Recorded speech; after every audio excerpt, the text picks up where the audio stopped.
جو کچھ کرتے ہیں اللہ کرتے ہیں. زمین کا ایک پتا بھی اللہ کی مرضی کے بغیر نہیں ہل سکتا.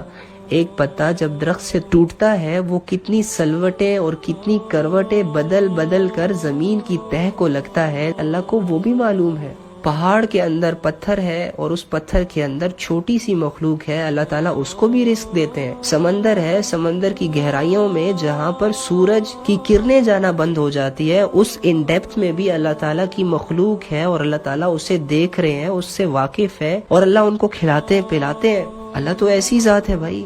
تمہارے دلوں میں کیا چل رہا ہے، تمہاری سوچ میں کیا چل رہا ہے، تم نے آج کیا کیا، تم بھول گئے لیکن اللہ نہیں بھولتا. اللہ کو دل کے حالات پتہ ہے، تمہارے ایک ایک بات کا، تمہارے ایک ایک سوچ کا، تمہاری ایک ایک خیالات کا، کنورسیشن کا، موبائل میں لکھے گئے میسیجز کا، لوگوں کی پوسٹوں پہ کیے گئے کمنٹس کا، لوگوں سے ان باکس میں وہ میسیجز جو تم لوگ اپنے بھائیوں سے، بہنوں سے، ماؤں سے چھپاتے ہو. یقین کرو اللہ تو وہ بھی جانتا ہے. وہ کالز پہ باتیں کرنا جو چھت پہ چاہ کر تنہائی میں کی جاتی ہیں، اللہ وہ بھی جانتا ہے. ہم لوگوں نے پتہ نہیں کیا سمجھا ہوا ہے. یقین کرو اللہ تو اللہ ہے بھائی. تو اللہ ہی کی مرضی سے سب کچھ ہوگا، لیکن اس کا یہ مطلب تو نہیں ہے کہ ہم گناہ کر رہے ہیں تو وہ بھی اللہ کی مرضی سے کر رہے ہیں. اللہ نے ہمیں اختیار دیا ہے، راستے بتائے، حق بتایا، شیطان کا تعارف کروایا، جنت کا تعارف کروایا، جہنم کا تعارف کروایا، اختیار ہمیں دے دیا. کیا کیا؟ اختیار ہمیں دے دیا کہ میرے بندے تو دنیا کی زندگی میں دو راستوں کو فیس کرے گا. ایک راستہ تمہیں جہنم کی طرف لے کے جائے گا، ایک راستہ تمہیں جنت میری رضا کی طرف لے کے آئے گا.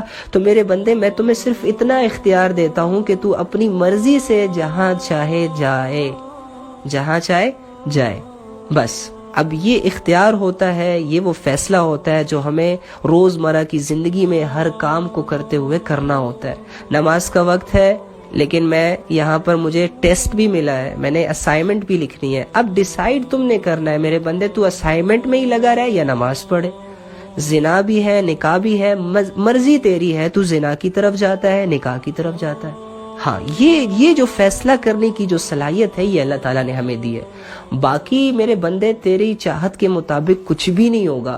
اگر تو یہ چاہتا ہے کہ میں ساری عمر زندہ رہوں، نہیں رہ سکتا. ساری عمر بیمار نہ ہوں، کبھی بھی نہیں ہوگا. ساری عمر تجھے ویسے حالات ملے جیسے کہ تو چاہتا ہے، کبھی نہیں ہوگا. بس تو نے فیصلہ کرنا ہے.